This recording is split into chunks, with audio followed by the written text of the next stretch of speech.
révision ou les changements de la Constitution, la question fait débat au sein de la classe politique congolaise.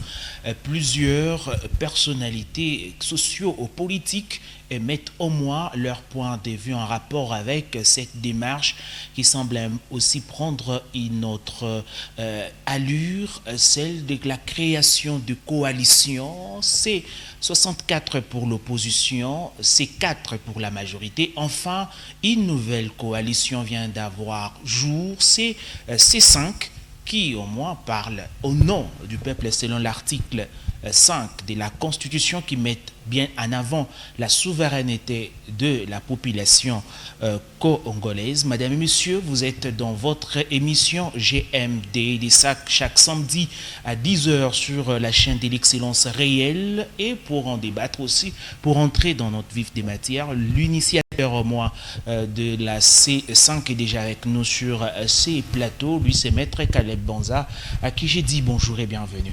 Bonjour cher Georges, et merci encore une fois pour cette opportunité que vous nous offrez. D'abord de revenir et de retrouver le plateau de Faya Télévision qui nous a longtemps manqué. Sûrement. Et aussi de retrouver les téléspectateurs de votre chaîne qui ont toujours pris le temps de nous suivre pour partager ce que nous avons comme idée. Partager comme idée, vous êtes l'initiateur de C5. L'idée est venue comment et qu'est-ce qui cache derrière cette coalition C5? Ok, merci beaucoup Georges. Comment l'idée nous est-elle parvenue? Moi je pense que c'est une inspiration divine, surtout que nous avons toujours été intéressés par la marche de notre pays. Nous avons toujours été intéressés sur les questions politiques. Ce n'est pas la première fois que nous intervenons aujourd'hui. C'est vrai que nous avons pris une pause, une retraite depuis décembre 2023, mais c'était aussi pour faire une introspection, parce qu'il ne suffit pas toujours que d'intervenir sans avoir le temps aussi d'observer, d'apprendre, de se ressourcer. Et nous avons permis, cette petite pause, cette petite retraite nous a permis de réfléchir, nous a permis aussi d'observer l'évolution politique de notre pays, et nous avons trouvé qu'il y avait une nécessité de revenir dans le débat, surtout compte tenu du fait que nous sommes responsables face à l'histoire et que la politique, souvent, lorsqu'on ne s'en occupe pas, elle s'occupe de nous. Parfois, nous pouvons être heureux qu'elle s'occupe de nous de la bonne manière, mais si elle s'occupe de nous de la mauvaise manière, nous n'aurons pas le droit de nous plaindre, parce que nous aurons été responsables pour n'avoir pas agi, pour n'avoir pas dénoncé au moment convenu. Et c'est pour ça que nous avons décidé, lorsque nous avons constaté que le débat politique était polarisé, le débat politique était divisé entre, d'un camp, l'opposition représentée aujourd'hui par le C64, qui rejette toute idée de révision ou de changement constitutionnel, et d'autre part, il y a la majorité représentée ou incarnée aujourd'hui par la plateforme C4, qui à tout prix veut et insiste pour un changement de la Constitution, que nous avons observé aussi les postures des uns et des autres, pour nous rendre compte qu'on peut encore une fois, par les politiciens, nous induire en erreur, puisque la réalité est que puisqu'on parle de la Constitution n'est pas un sujet qui ne concerne que les politiciens. La Constitution concerne chacun des individus. Et plus encore, la Constitution va même jusqu'à lier les générations futures. Et donc c'est pour ça que nous avons estimé qu'il était important que nous puissions nous réveiller en tant que jeunes, faisant partie de cette, faisant partie de cette frange de la population importante. C'est pratiquement la jeunesse constitue 70% de la population congolaise. Il était important pour nous de nous réveiller, de dénoncer et d'alerter surtout les jeunes et d'alerter la population congolaise sur ce débat qui est un débat dangereux. Et en quoi la C5 va se distinguer des autres coalitions C64 et C4? Oui, la C5, bien qu'elle veut toujours s'aligner comme étant un mouvement politique, un mouvement d'idées, elle veut se distinguer des autres dans le sens où elle prend une position centrale, une position arbitrale ou une position d'équilibre. Vous verrez que les uns et les autres, dans leur manière de présenter leur ambition, lorsque vous voyez les différents acteurs politiques qui sont à la tête de ces 64 de l'opposition, qui rejettent le changement de la Constitution, vous verrez même l'énergie qu'ils déploient, ils vous donnent l'impression qu'ils sont en train de parler pour le bien-être du peuple. Mais nous n'avons pas vu, avant qu'ils créent leur histoire de ces 64, là où ils sont allés consulter les uns et les autres. Pareil pour la C5, pareil pour la C4 portée aujourd'hui par Augustin Kabouya, la C4 qui est la plateforme de la majorité. Ils vous parlent avec beaucoup d'énergie, ils vont même à sensibiliser parfois les hommes d'église pour vous dire que le peuple veut du changement de la Constitution. Mais ils ont consulté qui dans le peuple? Et nous, C5 aujourd'hui, certains aussi vont se dire, mais vous-même, C5, qui avez-vous consulté pour venir parler au nom du peuple? Mais oui, nous, C5, nous estimons que nous ne venons pas parler avec la même opiniâtreté que les autres. Notre intervention vient ici pour alerter par contre ce peuple-là pour lequel les uns et les autres sont en train de parler et au nom duquel les uns et les autres sont en train de parler. Parce que nous, dans notre posture, tout ce que nous demandons, ce n'est pas que on puisse considérer que la C5 est la voix du peuple. Pas du tout.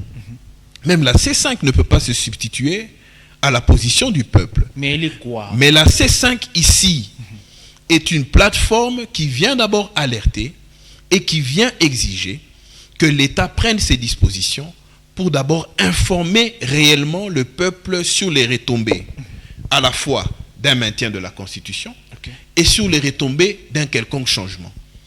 Est-ce que la population congolaise aujourd'hui a une idée de l'impact que la Constitution de notre pays peut avoir sur la sécurité, peut avoir sur l'employabilité des jeunes, peut avoir sur l'économie nationale, peut avoir sur le degré d'investissement? Les politiciens n'en parlent pas. Ils viennent tous nous embarquer les uns et les autres, parfois avec des arguments subjectifs, parfois avec des arguments tribaux. Ils nous disent « changeons la Constitution ». Ou ils nous disent « rejetons le changement de la Constitution ». Alors que la Constitution est la loi mère de notre pays. C'est sur base de notre Constitution que le président de la République est élu, tel que nous l'avons, tel que le peuple congolais l'a élu. C'est sur base de cette Constitution que l'opposition existe. C'est sur base de cette Constitution que la majorité existe. Mais c'est aussi sur base de cette Constitution que l'économie congolaise est orientée de la manière dont elle est orientée. Alors la question, c'est celle de savoir, la C5 se positionne au changement ou au non-changement de la Constitution? Justement, c'est ça qui fait la différence de la C5.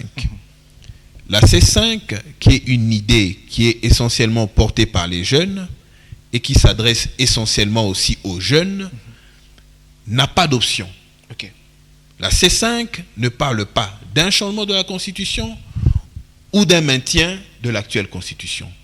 Mais la C5 exige d'abord que l'on rende au peuple sa véritable place. Parce que de la manière dont ce débat est en train d'évoluer, l'opposition parle comme si le peuple lui avait déjà donné le mandat de parler en son nom. L'opposition parle comme si le peuple, de manière consciente, avait déjà décidé de rejeter le changement de la Constitution. Et le pouvoir aussi parle comme si le peuple lui avait déjà donné le mandat de changer la Constitution. Mais alors que dans la population, il y a même des gens qui ne savent pas c'est quoi la Constitution. Il y a des gens qui ne comprennent pas, mais c'est quoi? C'est la Constitution? C'est la constipation? Ou c'est quoi? Quelles sont les retombées de ce que l'on appelle la Constitution? Et moi, je pense que l'État et les gouvernements devraient prendre ses responsabilités pour d'abord éduquer et vulgariser sur cette question. Parce qu'en tout état de cause, les uns et les autres parlent aussi du référendum. Certains sont d'accord, certains ne sont pas d'accord. Moi, je dis, au regard de ces débats, il arrivera un moment où la population devra décider. Mais cette population, ou ce peuple, qui est essentiellement jeune, cette jeunesse, comment va-t-elle décider sur une question qu'elle ne maîtrise pas? Moi, je pense que les questions qui devraient être posées au C64 de l'opposition ou au C4 de la majorité, c'est de dire, vous de l'opposition qui voulez rejeter cette constitution, enfin qui voulez rejeter le changement de cette constitution, en quoi ce changement de la constitution va nous apporter plus d'emplois? En quoi ce changement de la constitution va nous apporter la sécurité, va nous apporter la paix, va nous apporter le développement, au cas où nous refusons ce changement? Et ceux du pouvoir qui veulent à tout prix que le changement soit fait. Mais quelles sont les initiatives que vous prenez? Qu'est-ce que vous envisagez mettre dans ce que vous appelez la nouvelle constitution pour que vous pensiez avoir l'aval du peuple? C'est vrai, je vois aussi qu'il y a les confessions religieuses qui veulent se positionner sur cette question. Moi, je pense que c'est bien beau. Une confession religieuse, même si elle a 1 million de membres, la République démocratique du Congo, c'est plus de 130 millions d'habitants. On peut réunir même un stade de martyrs 2 fois ou 10 fois.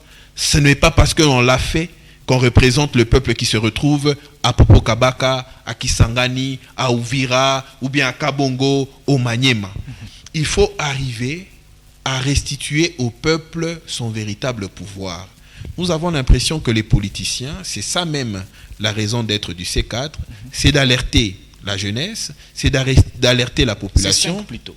De la C5, notre plateforme que nous portons. Notre raison d'être justement, c'est d'alerter la jeunesse essentiellement parce que la jeunesse, elle est plus importante en termes mathématiques. Alors comment vous allez procéder pour alerter cette jeunesse, même celle qui se trouve au fin fond de la République? Par quel mécanisme vous allez y arriver? Alors, il est vrai que nous ne pouvons pas prétendre avoir tous les moyens pour le faire. Le pays est grand, le pays est vaste.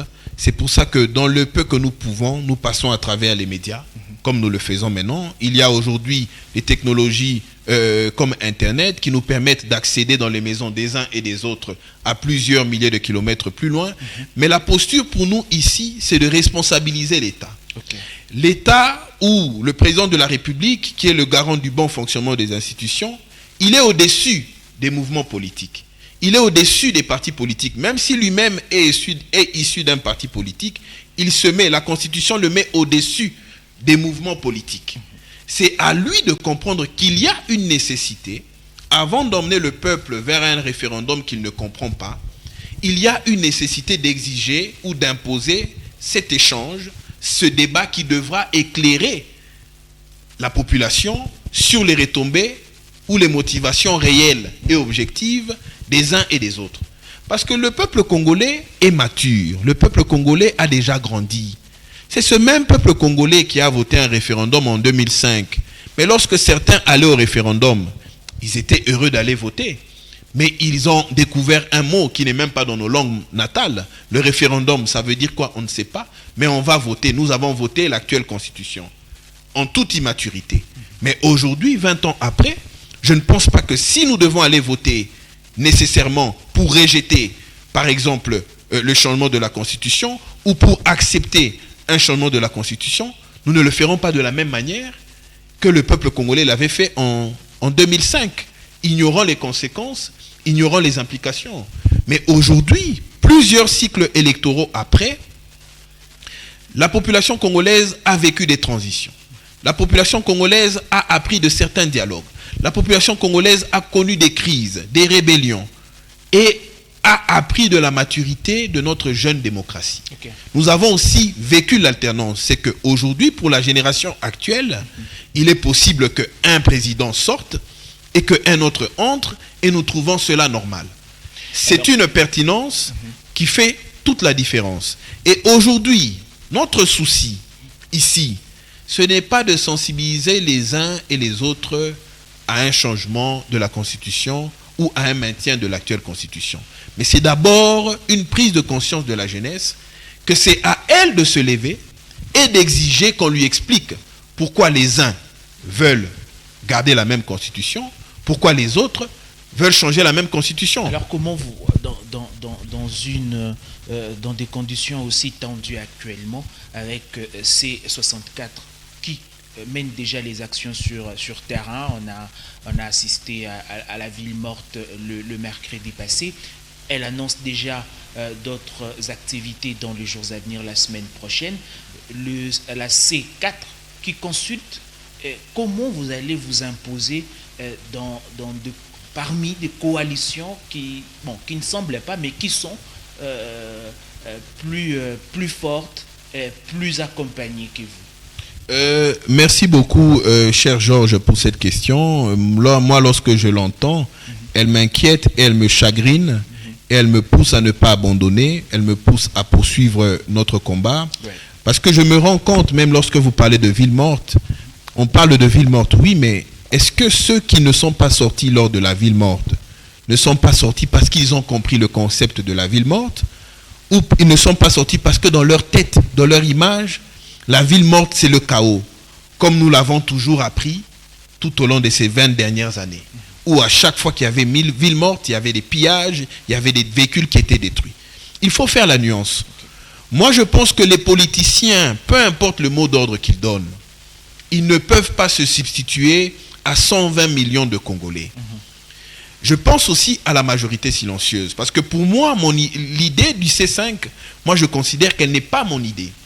C'est une inspiration, mais qui est peut-être en fait une pensée qui se retrouve dans la tête de plusieurs jeunes, qui veulent un peu se libérer de cet esprit politicien qui nous emprisonne, qui nous oblige à ne choisir que deux options.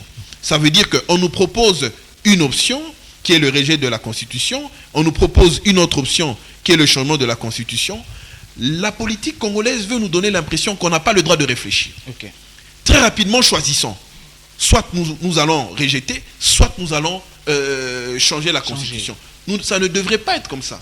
En tant que jeunes, surtout considérés comme étant la frange populaire de la République, étant de manière mathématique à 70% de la population congolaise, nous avons le droit d'exiger qu'on nous explique clairement, ouvertement et de manière objective pourquoi ils veulent changer. Parce que l'impression que nous avons, c'est que l'opposition ne rejette pas le changement de la Constitution parce qu'ils estiment réellement que c'est mal. Eux rejettent le changement de la Constitution parce qu'ils ne veulent pas que Félix Tshisekedi, en tant que personne physique, puisse rester encore longtemps à la tête de ce pays. Et la majorité ne fait pas la promotion du changement de la Constitution parce qu'ils estiment que ça va aider le peuple à avancer. Mais ils nous donnent clairement l'impression qu'ils veulent changer la Constitution parce qu'ils pensent qu'en changeant la Constitution, le régime du président Félix Tshisekedi en tant que personne physique va perdurer. Mais dans tout ce ping-pong, où est l'intérêt du peuple? Nous n'avons vu aucune frange politique venir réellement présenter un projet de maintien de l'actuelle Constitution ou un projet d'un quelconque changement de la Constitution qui rassure que les intérêts du peuple seront privilégiés par rapport à telle ou telle autre posture. Ils sont tous les premiers à parler en notre nom. Moi, je suis fier de dire notre nom parce que je fais partie de cette jeunesse. Je suis jeune. Je suis dans ma trentaine. Et moi-même qui parle, je ne suis pas non plus aussi le porte-parole du peuple. Le peuple, pour s'exprimer, l'article 5 de la Constitution, qui est même le noyau, n'est-ce pas, de notre mouvement, l'article 5 de la Constitution donne le pouvoir au peuple de s'exprimer par la voie d'élection ou par la voie de référendum. Nous ne portons qu'une idée. Une idée de prise de conscience. Mais en tout état de cause, ce n'est pas moi qui vais décider au nom du peuple, mais c'est le peuple lui seul qui va décider. Je peux avoir mon idée personnelle, mais mon idée personnelle, je ne dois pas la porter ou l'imposer comme si elle était l'idée du peuple. Et c'est malheureusement ça, le cas de figure dans lequel les politiciens nous embarquent. Et vous comptez seulement sur le peuple pour rivaliser avec la C4 et la C64? Mais puisque cela ne parle qu'au nom du peuple, c'est parce qu'ils sont conscients que le véritable patron, c'est le peuple. Le véritable patron, ce n'est pas Augustin Kabouya, ce n'est pas Moïse Katumbi, Delis Esanga, ou ce n'est pas le président de la République, puisque même le président de la République, il est le serviteur du peuple. C'est pour ça que c'est le peuple qui a voté pour lui et qui l'a mis là. Le véritable patron, c'est le peuple. C'est pour ça que l'article 5 de la Constitution, duquel émane même notre fondement, dit que le pouvoir appartient au peuple. Et cette souveraineté aussi appartient au peuple. C'est au peuple de décider. Mais comment voulez-vous qu'un peuple qui n'est pas suffisamment cultivé sur ces questions puisse décider? Notre inquiétude, cher ami Georges, est que cette question de la Constitution, nous devons la prendre avec beaucoup de pincettes, puisque un mauvais choix va impacter notre avenir pendant 20 ans ou 30 ans. Ça va impacter l'avenir de mes enfants.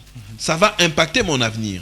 Je n'aimerais pas atteindre 50 ans ou atteindre 60 ans et regretter le fait que j'avais mal choisi.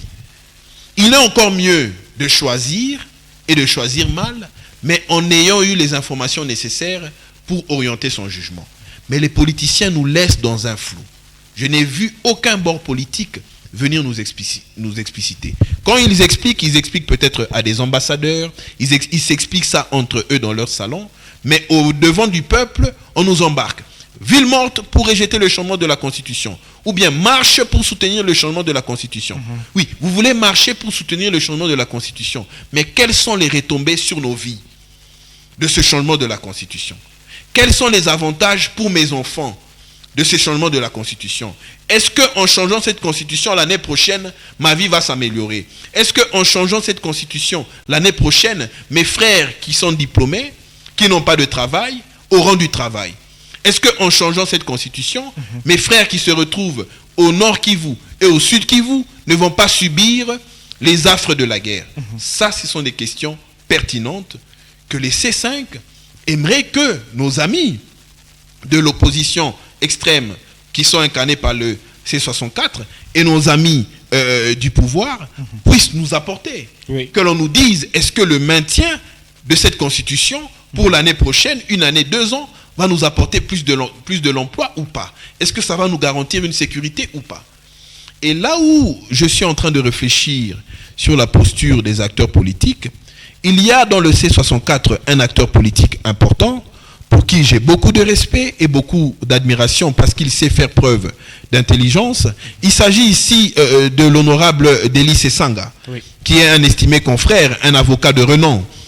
Mais lorsque l'honorable Deli Sesanga postule en 2023 pour être président de la République, il porte un projet. Ce projet est le projet pour la refondation de l'État. Dans ce projet pour la refondation de l'État, l'idée est que lorsqu'il passe président, il doit changer la Constitution parce que en droit public, on ne peut pas parler de refondation de l'État sans une refonte constitutionnelle.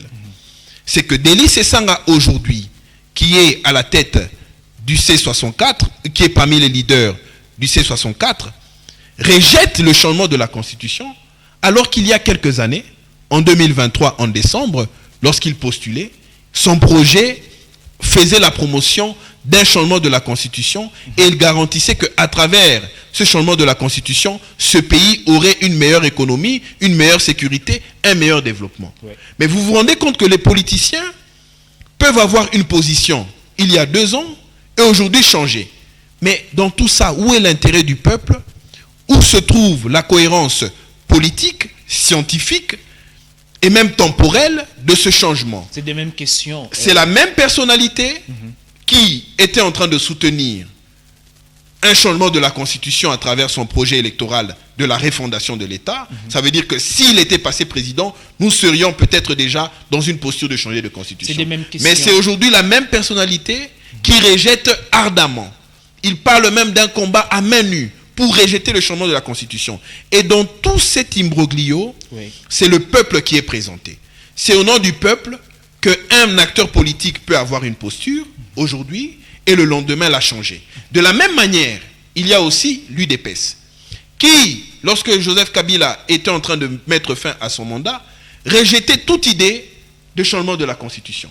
Mais aujourd'hui qu'ils sont au pouvoir, à travers le C4, ils portent l'idée d'un changement de la Constitution. Pour nous, nous sommes ouverts à toutes les idées. C'est la démocratie. Alors, mais que la population congolaise, que le peuple congolais soit fixé objectivement. Oui. Que le C4 avec ses leaders nous disent pourquoi ce changement de posture. Parce qu'ils étaient partants pour un changement, mais pourquoi aujourd'hui ils ne veulent plus de ce changement. Vraiment. Que l'UDPS et le C64, le C64 et l'UDPS et le C4 nous disent aussi pourquoi il y a ce changement, et la population sera édifiée, qu'on lui donne le pouvoir de décider. Et les gens se posent des mêmes questions quand j'ai posté la fiche de notre émission. Okay. J'ai eu au moins des messages et des questions de certains téléspectateurs et certaines personnes qui vous connaissent très bien. Les autres pensent que la C55 dont vous êtes l'initiateur, c'est pour un positionnement politique du fait que vous avez pris vacances longtemps et vous voulez maintenant vous repositionner. Est-ce qu'ils ont tort? Moi, je pense que c'est leur droit de penser et je respecte beaucoup leur point de vue. Moi, je vais vous rassurer d'une chose, nous ne voulons pas faire cette politique pour notre propre intérêt. Ouais. Lorsque je m'étais engagé en politique et que j'avais ma posture, pour ceux qui me connaissent vraiment, j'ai toujours eu une posture pédagogique, j'ai toujours eu une posture objective. Peu importe le camp politique que je pouvais représenter, mais j'étais toujours du côté du peuple dans l'intention de privilégier cet intérêt général. S'il fallait critiquer, nos critiques ont toujours été objectives, ont toujours été, positives, pour permettre à ceux qui nous suivent, s'ils sont sur la chaise de dirigeants, de mieux faire les choses. Et ce n'est pas parce que je vais en retraite que ça veut dire que j'abandonne. Ce n'est pas parce que je reviens que vous allez m'interdire de revenir.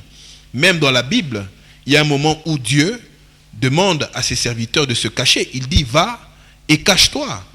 C'est pour une mission, n'est-ce pas? Si, même dans la Bible, cette formule d'aller et de se cacher existe, vous devrez venir dire ici aux uns et des autres pour combien de que c'est une inspiration pour combien divine. De temps que vous aurez à mener cette bataille, la C5 qui arrive dans une période aussi tendue où il y a la C64, C4, pour combien de temps? Est-ce que avez-vous au moins tous les moyens possibles? Quand je parle des moyens, je vois le moyen financier, le moyen logistique, le moyen en homme, pour que vous puissiez parvenir à atteindre votre objectif. Moi, je suis de foi chrétienne et dans ma Bible, on me dit à celui qui en a, on en ajoute. Oui. À celui qui n'a pas, on ôte même le peu qu'il a.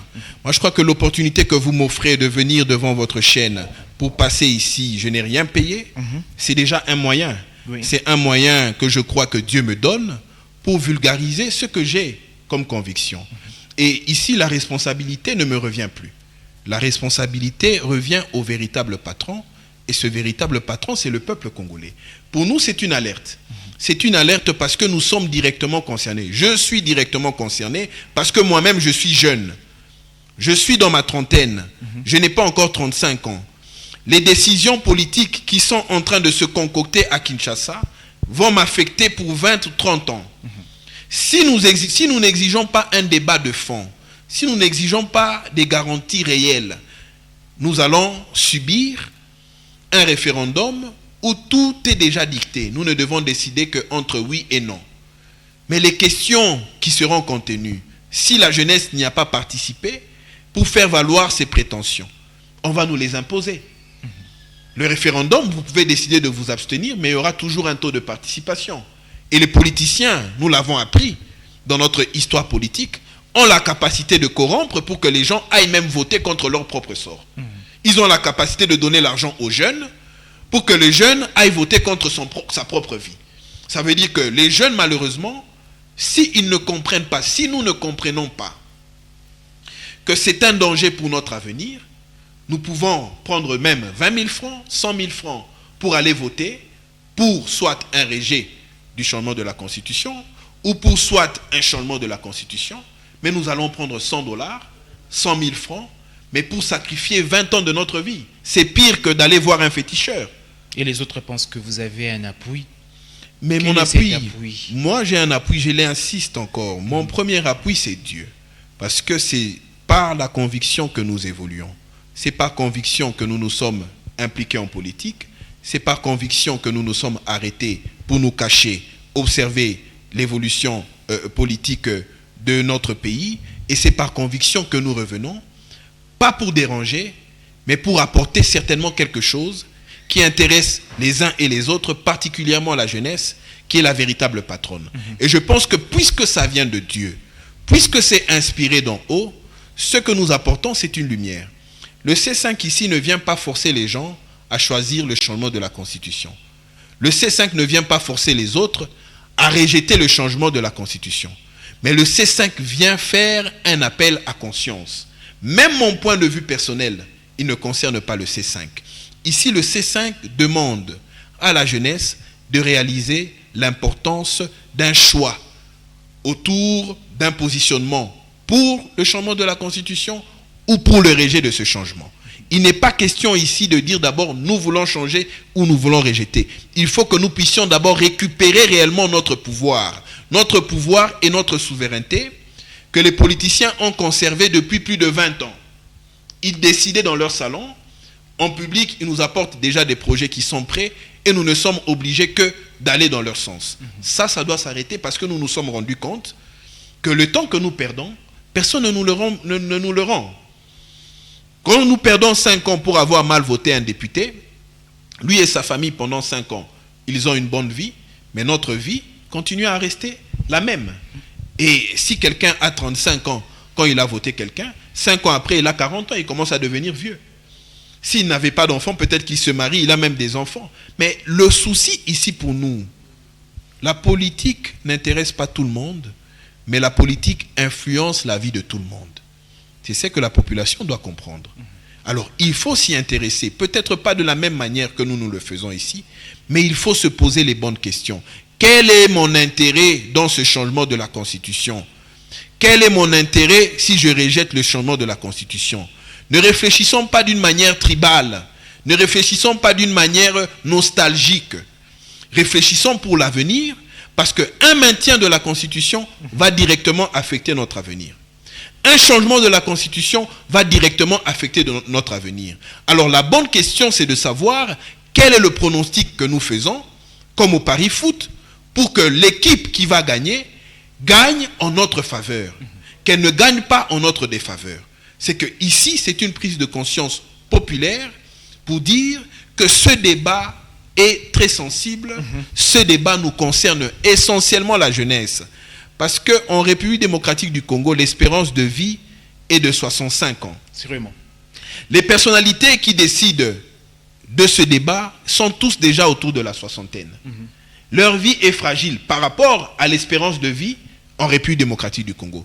Ça veut dire qu'ils vont nous mener dans un débat où ils peuvent décider, mais ils sont déjà dans la zone où l'espérance de vie en République démocratique du Congo est calculée. C'est qu'ils vont nous embarquer dans quelque chose dont eux ne vont même pas, vivre soit les bénéfices ou les désavantages. Alors évitons de subir des désavantages d'un mauvais choix. Vous êtes dans votre émission GMT d'ici samedi 6 juin 2026 avec notre invité, Maître Caleb Banza. On parle au moins de ces coalitions qui ont vu jour après juste le lancement ou l'annonce du changement de la Constitution. Nous avons la C64 portée par l'opposition d'Élysée Sanka, Martin Fayoulou et d'autres opposants, Moïse Katumbi et tant d'autres.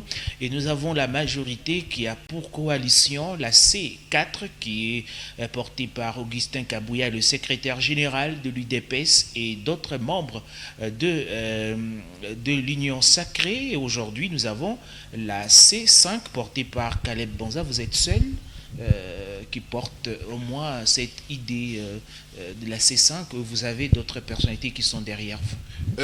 Moi, je pense qu'aujourd'hui, nous ne pouvons plus dire que nous sommes seuls. Nous étions seuls lorsque l'inspiration était là.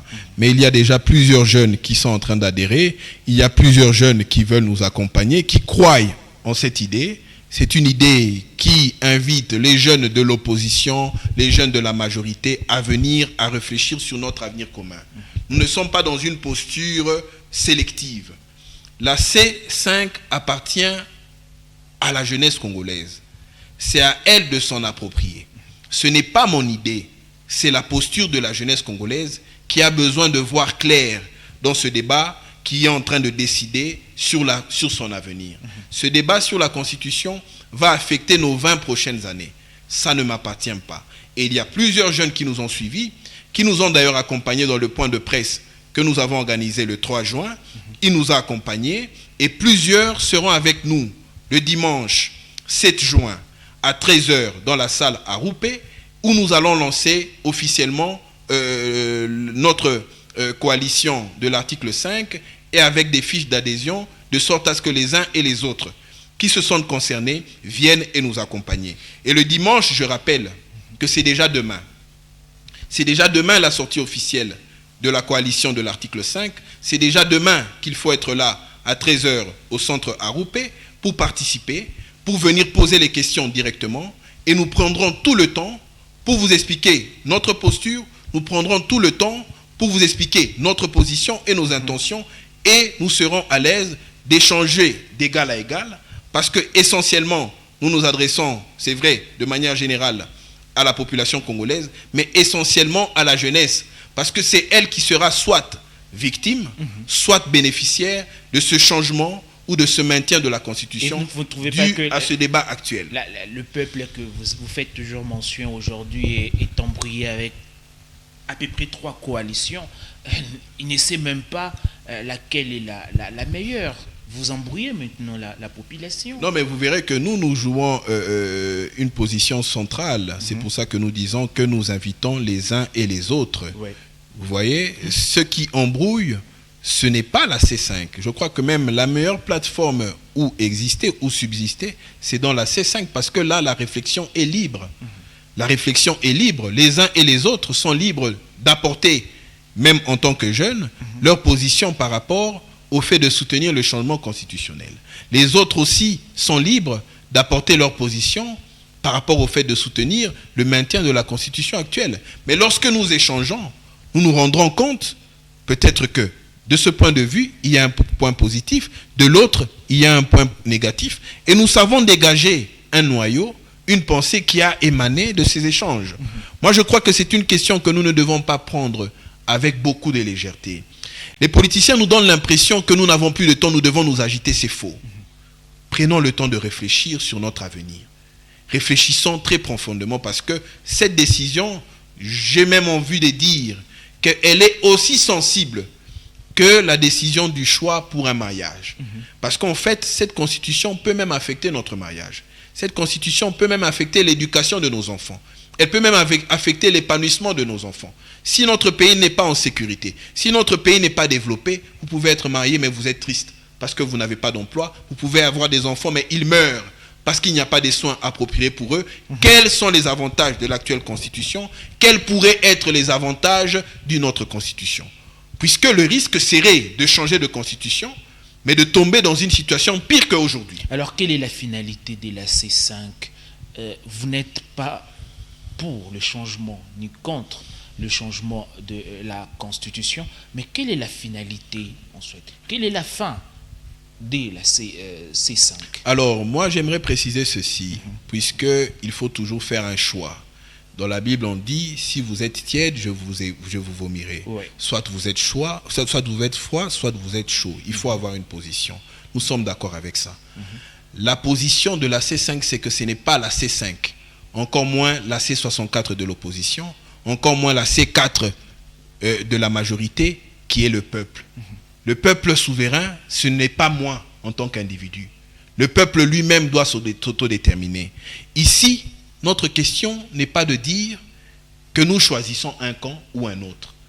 Parce que même si vous allez rester neutre jusqu'à quand? Laissez-moi vous expliquer. Oui. La neutralité ne me revient pas à moi.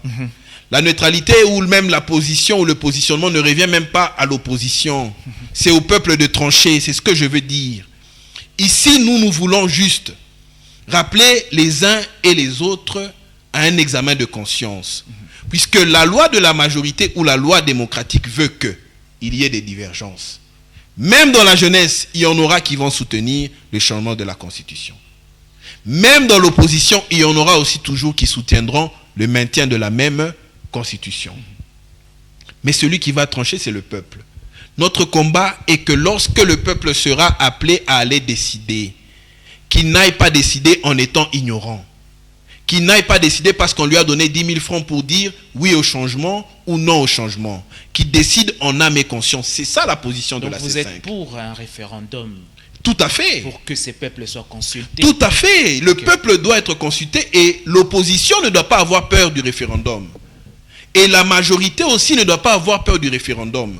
Parce que l'impression que nous avons, c'est que ce sont des partis politiques qui se réunissent, comme ils ont des militants, les uns disent le peuple est avec nous. Et la majorité aussi consulte parfois certaines églises, consulte aussi quelques membres de partis politiques.